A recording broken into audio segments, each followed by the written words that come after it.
You see, this is a claim in asteroid chemistry reveals Earth's secret life. Yeah, they were biological. And I'm going to show you right now. Look at this. This is going to be Asteroid Bennu. Okay, hold on to your hats because this is Asteroid Bennu. And you say, wow, that's kind of cool. I say, yes, it is, because it is a heart. And you say, oh, come on, Roger, you can't prove that. I said, well, maybe I can, maybe I can't. But I say I can. And I will show you exactly why I say that. Now, these are the valves in the heart. And I'm going to show you anatomically, there's no denying it. This is not a crater. That's a tube sticking out. That's not a crater. That's a tube sticking out. All of these little, which you think are craters, impact craters, most of them are blood that boiled out and exploded. And that's because in space, they're being irradiated, and the blood, which is wet, and this has still got wet blood in it. And when they came back, they brought back muscle sarcomeres. All right, this is the best shot I can show you. That is a human heart. You see that line right across below all the plumbing? All that plumbing at the top literally comes right off, and right below that line that you see, going straight across, is the buckets of blood below, which I will show you, or have shown you, very clearly. Okay, I noticed on Joe Rogan, Trump was on there talking about he's open to knowing whether there was life on Mars. Well, I can tell you, Mr. Trump, there was. And here it is right here, is heart sarcomeres, muscle sarcomeres, which are the connective tissue. This is the blood running off. This is on Mars, and that is muscle from a heart. Just like this. This is a heart. Now guess what else? Bennu is a heart too. And I can prove this because they came back with some of this. They landed on here and came back. They spent $1.16 billion already. I know exactly what it is, and you will in a moment. That's a heart. This is a heart, and they break right off at the plumbing, and I will show you that as well. This is from an obvious autopsied heart. This is a psyche, which is another heart in space, only got too close to something very, very hot, a sun, or probably the sun, and smelted it so that it's turned into metal, because blood is literally metal. When you burn everything off, you end up with metal. That's what the metal asteroids coming through space are. And there's blood inside of those meteorites, and there's blood in that. And there's also muscle. And it's here on Earth. This is no guess. This cannot be denied. It's absolutely 100% certain. That's Bennu. Okay, here's Bennu again. And here's tubes coming out of it. There's a tube, there's another tube. This is the heart valves. This is the tendinous material that locks into the heart. And they break right off of there. And I'll show you exactly that. And I talk to autopsy people. They say, yes, you're absolutely right. That's where they break. They came back with this. These are membranes, phosphate membranes, phospholipids, and they turn into phosphates. Membrane, in between is the muscle sarcomeres. That's from a heart. Those are sarcomeres. All right, this is not anything that can't be proven. It's 100% certain. These are sarcomeres. That's a heart here on Earth from a guy that had a heart attack and a crack. But these are the layers of phosphates. These are the sarcomeres that go in. And I'm going to show you the anatomical. You can't. There's no missing this. And the specimens are right here on Earth. There they are, right there, and they know what's in them. And you say, "Oh, we want to try to figure out. This is going to be years." It's been here over a year already. And I know exactly what it is, and you do too now.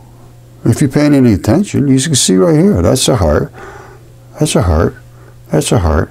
This is where they break off, right here. And I'm going to show you here. You see, that is a living one. This is like glue.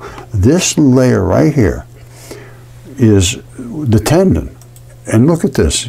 Wait till you see how cool this is.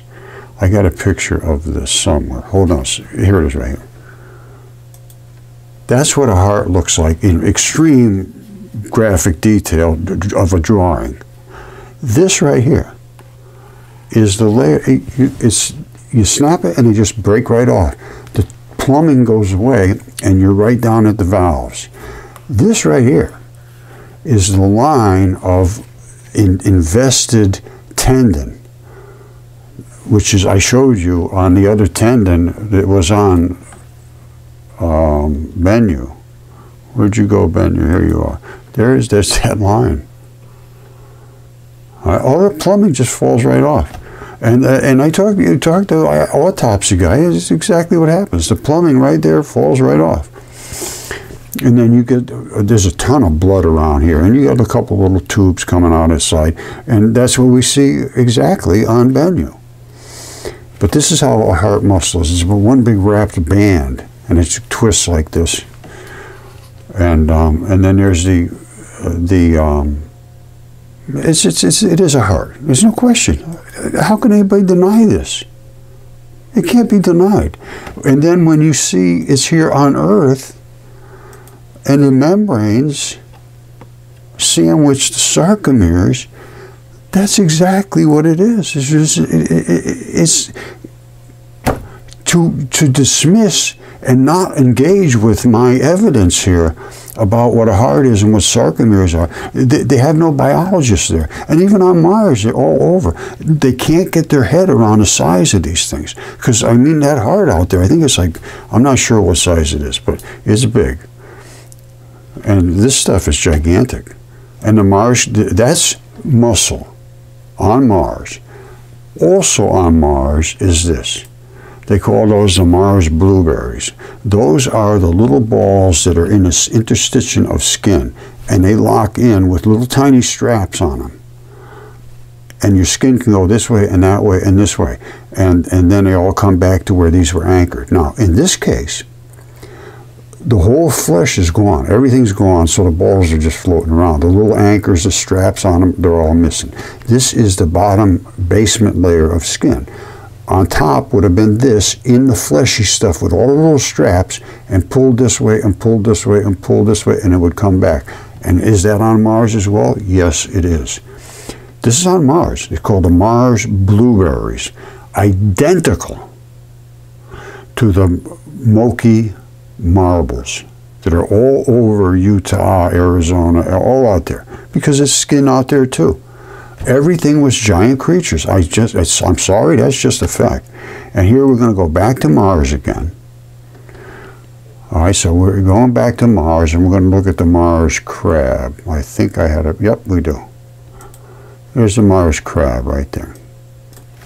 This was touted. Wow, look at this Mars crab. Oh, your people got pareidolia. Just forget that stuff. And they just left it. Never explained what it was or what it did.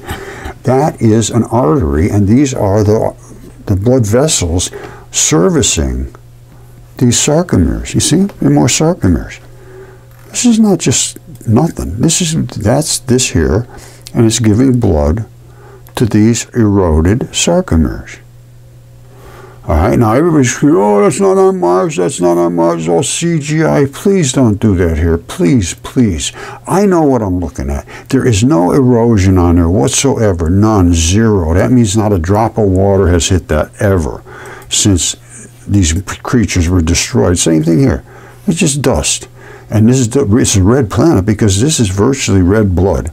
And that's what's all over this planet. It was whacked by Venus long ago and torn to shreds, and at the same time all of these creatures were destroyed. It's just like here. Now here's the Morse code. Remember I told you got all those little blueberries? There they are right there. But in this case, we still have all the webbing that ran between them. Here's what you got here. This is so cool, it's almost unbelievable. There's the blueberries. They're just disassociated from the straps, everything's eroded away, and they're laying there. All right, now, this has still got some red fleshy stuff embedded with it. The other ones, the Moki marbles and Mars blueberries have no fleshy stuff, but this still has a little bit. Now, here it's still fleshy. Now, what is this? This is wrinkled skin. I'm not kidding you. And this is pulled apart skin. You see all his straps pulled apart? That's how your skin's supposed to go. You could pull it this way, but it's supposed to pop back. It doesn't pop back so good anymore on mine, but you know, when you're younger, it pops nice back, perfect. And but these straps get worn out after a while. But this is what wrinkles are. I'm not kidding you. This is just unbelievable, but it's true. And this is on Mars. So if anybody's interested in really knowing what's on Mars, here it is right here. And this is the key. It's in our hands. We have the evidence right now in our hands that that is biological. Asteroid Bennu, it's biological. Asteroid Psyche, biological. But this one we have in our hands. And what is it in our hands? Just as I showed you, sarcomeres. All right, it's sarcomeres, right there, muscle sarcomeres. That's not just accidental. And having 2 layers of membranes on top, one on the top and one on the bottom. And they said, phosphate surprise. Boy, we couldn't believe this. This was all about the phosphate surprise. These layers of phosphate, what are they doing there? Well, they're servicing the membrane of the sarcomeres. And it's identical to this guy's heart attack. Click, click, click, click, click. That's ripped. Shouldn't be that way. They should be just like that. Chikung, chikung, chikung, chikung. That's not good. So to dismiss this is almost unbelievable, and that is the membranes, which they're calling phosphates, which they are because it's made by, they're called bilipid phospholipids, phospholipid bilayers. There's 2 layers, and they're phospholipids. Well, there they are, and they break down to phosphates. And that was the phosphate surprise. I can't go over this too many times. It's just this time we spent over $1 billion on this, and to deny the evidence just because it makes everything look kind of silly. And I'm sorry, it's just a fact. It makes it silly when they won't pay attention to what's right in front of their faces. If they don't have anybody that knows biology, anatomy, chemistry, I know exactly what this is. And I actually sent off to all of the people, especially the University of Arizona. They've been tasked with doing this. I would look into what they're doing. Why aren't they paying attention? I try to get a hold of them, a number of people there, and nobody responds. So, and they're being paid by the government, your money, my money. I'd like to get something for our money. They went out and they just proved that I was right about that being a heart. I mean, how can you miss it? How can you possibly miss this? It's just undeniable. So, you know, I don't care who gets in office. I want this investigated. I want somebody to do their job and look into this. This is 10 years ago, I guess. And I instantly, when I sent back the first ones from Curiosity, I alerted everybody, NASA and all of them, and Yale and everybody, all Harvard, and I got nothing, but I did find out that Yale got a bunch of money from NASA to say, can these things turn into stone, these soft body tissues, and they said yes. Exceptional preservation. Right here. Exceptional preservation, soft-bodied creatures promoted by silica-rich oceans. This is the stuff on Earth that I sent all this stuff to Derek Briggs years before this. And then they say they figured it all out. And then they were paid by NASA, all the funding. This is all about their research they did, all their bragging that they got. And at the bottom, it comes down and says, research supported National Science Foundation, NASA exobiology. Why? Why NASA? NASA postdoctoral complex life on NASA Astrobiology Institute. All of that was funded by us. And I did all that work before that. And my paper is called Fascia facilitated fossilization. And it was all about soft-bodied creatures that facilitated. And not only did they fossilize in the most excellent manner, some of them kept their same look to them, the color, the fascia. And I discovered the interstitium and now the spurlock, which is right there. This is new body parts discovered in just a couple of years ago. They announced that, yes, that's true. The fascia is basically a new body part that they never realized what it did, and it covers everything. It's a membrane, and you see this wrap right there. You see that thing right there and right there. There's another one of these latches. They all have a latch.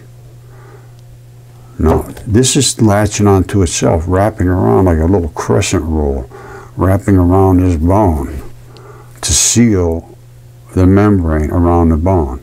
And when I look at it in a microscope, I can see those little holes right there where it latches up together and locks into the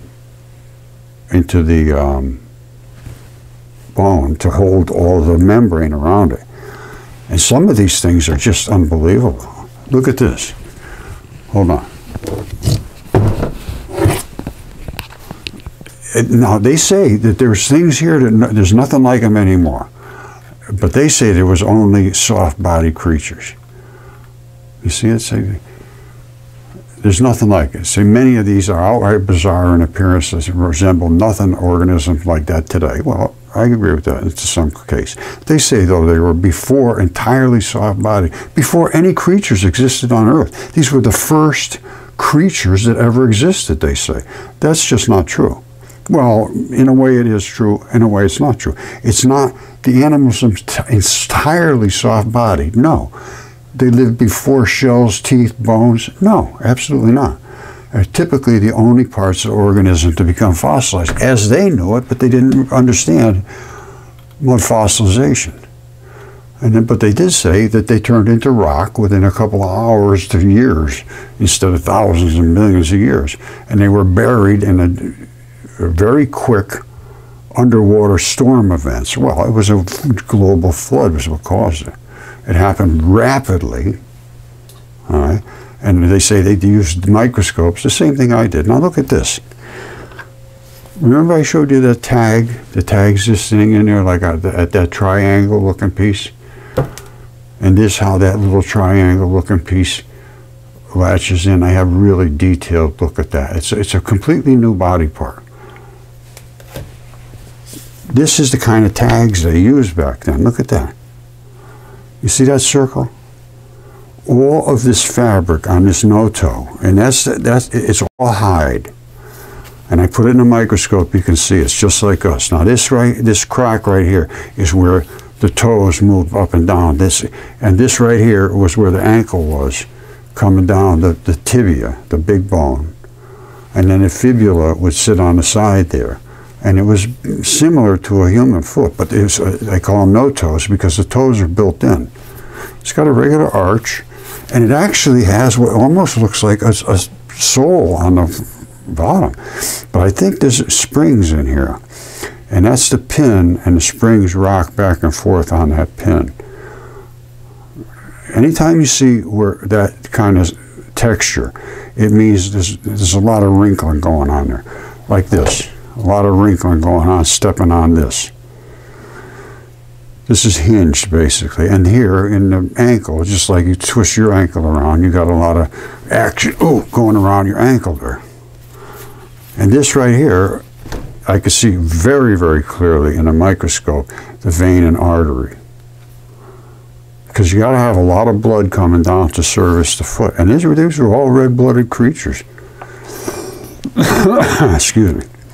And you see here, there's another one of these squishy parts where as they step forward, this would have to rock up, you see?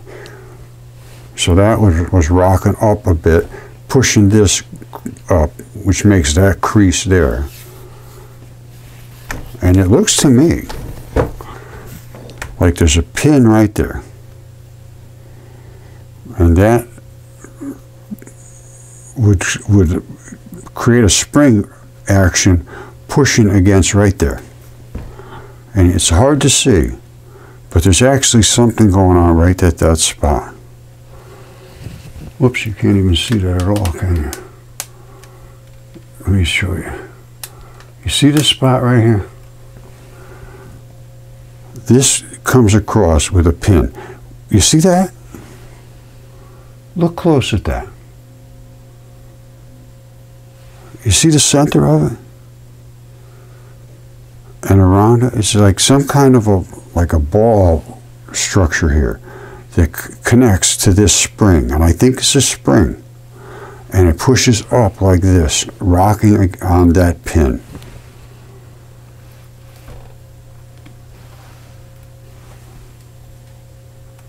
You see the round pin? And you see over here on that right down there?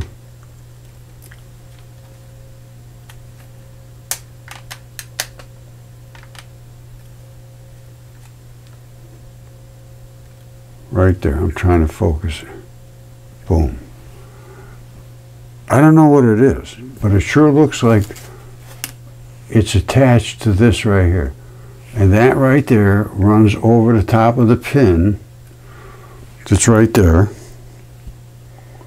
and comes forward up to here, which is like another sort of strange looking ball there. You see this whole ball like here? I don't know. You see? This one runs all the way up over to this one. There's something strange going on there. I don't know exactly what, and there's something else up here. But all that stuff wraps together as fabric. You see it's broken there. In the microscope, you can actually see the fabric, and you can see down to where I believe the toes are in there, but they're just inside. And there's that wrapping with the pin there. You see that pin right in the middle? That's how they attach. That's how all that wraps together and snaps like a snap on a coat or a button. And it holds it together right there. This is crazy stuff, man. But that's a no-toe, and this was before any other creatures existed on Earth, is what they say. Well, I'm saying this was the Great Flood. They wiped out all the giants, the creatures out, because I got the giants too, and mine are DNA tested. CAT scan bits and pieces and DNA tested, 3 of them. 2 of them were giants and 1 of them was not. All 3 came back human DNA, and they're just absolutely flawlessly anatomically perfect, as is this. You can't deny that. You can't deny that's a bone. Nobody can deny that. It's undeniable. It's broken, but inside, you can actually get DNA out of all this stuff now. Back when I started, my DNA tests were expensive, and they were, complicated. It took months to get it done, but now it's pretty easy. And all you got to do is drill into there, because once you get past about 1/4 of an inch in, you're into fresh blood, literally. Because I drill right into the arteries. I know where the arteries are. I know where the veins are. I know all of this. Anatomically, I am an expert at all of this, because these are mud fossils. I understand them. I understand the membranes. I understand how the organs fossilize and which different conditions they're in, which creates different outcomes. I have lungs that are 100% mud, which is a mudstone, basically, and other ones that are virtually brand new, like they just came out of the box, like this one here. This you could almost transplant. This is what they call pleura. That's a big fabric bag on the lung. It's a special coating called fascia, but it's pleura. Now I drill into here and take the blood out, and I sent it off to have it tested, and it was excellent quality, dense, and human DNA. Now, part of the reason I can say I understand how this thing fossilized is, first of all, the fascia, which is in this case, this is fascia pleura. It protected the contents because this was boiled in a great flood. MIT says yes. MIT just announced it. Yes, the oceans did boil. And this is what happened, was the creatures that were in the oceans, I mean in the whole world, because we almost got hit by Venus. And they say it was some gigantic asteroid. Well, in ancient texts they say it was Venus.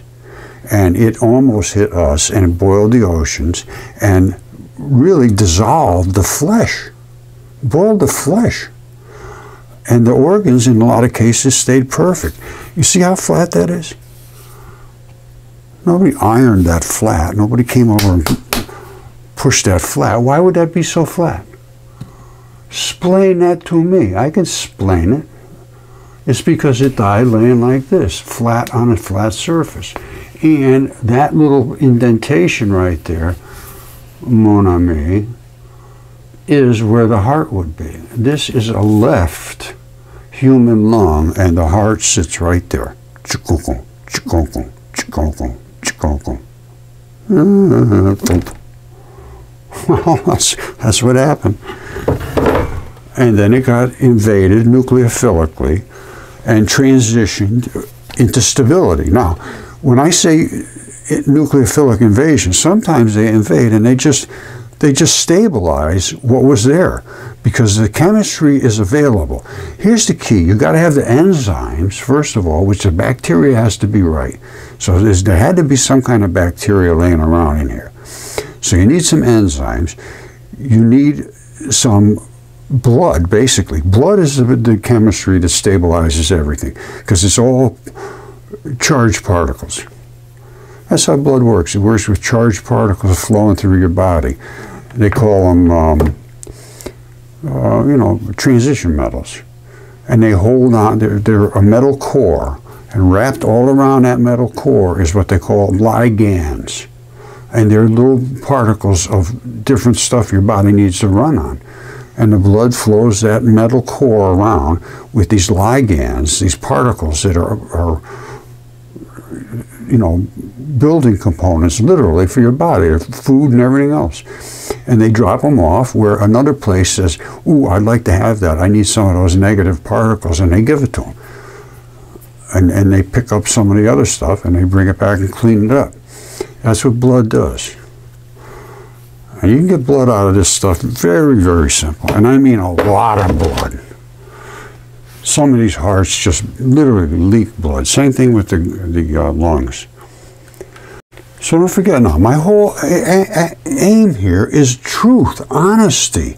Face the reality of what we're looking at, and then we can make decisions based on the reality of what we're looking at.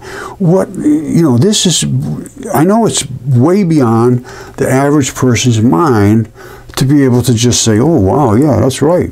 But if you look at it, take your time. Watch this several times. I don't care. But don't hide from the truth. You hide from the truth, you just wasted your life as far as I'm concerned. Truth is the #1 thing in life. After the truth, you can make any decision you want. Once you understand the truth, and I didn't ever understand it for a long, long time, and now I do. And a lot of things that I didn't understand, I feel bad for. Because now I understand the truth, and I got a feeling that there is going to be some price to pay for things that you did that you shouldn't have done. That's all I can take from the ancient texts. They all talk about giants and dragons and monsters and gods and hell and heaven and, do what you should do or you're going to end up paying for it and, repent and change your life and all that stuff. Yes, I agree with that now 100%. I laughed at people that thought that before. I actually thought they were insane. I thought they were just weak-minded, insane people because there was nothing to back it up. Now everything backs it up, and now everybody's gone insane because they hate it. The people that love God think that this turns God away. No, this supports Jesus coming to earth saying, watch out, this stuff was real. They're crazy people. They're crazy gods and crazy things are going to happen. You better be prepared for this and come find me because otherwise you're in trouble. And that's what I think Jesus came to. And he said, I'll show you, I'll sacrifice myself, and you're going to see how serious I am. And, he was a God, though. I mean, Jesus has to be a God. He's the Son of God. And he came saying these things. Now, I have to agree with that. I can't see any reason not to believe that. I see no reason not to believe that. All this stuff was, by the time Christ came, they laughed at the giants and dragons and all. Oh, those people are crazy. It doesn't take long for these big, crazy things to be just considered crazy. But now the evidence sits in your face. And if you can't see it and you can't deal with it, then you're the one that's crazy, not me. All right, I love you all. Time to pay attention to this. All I care about is truth. I don't care who, I do care who gets in the White House. I don't have any opinion about either one of them, to be perfectly honest with you. I don't see a whole lot of...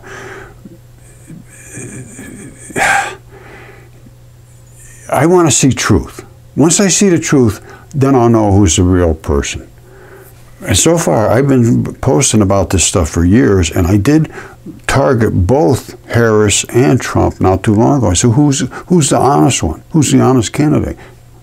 Not a single word from anybody about it.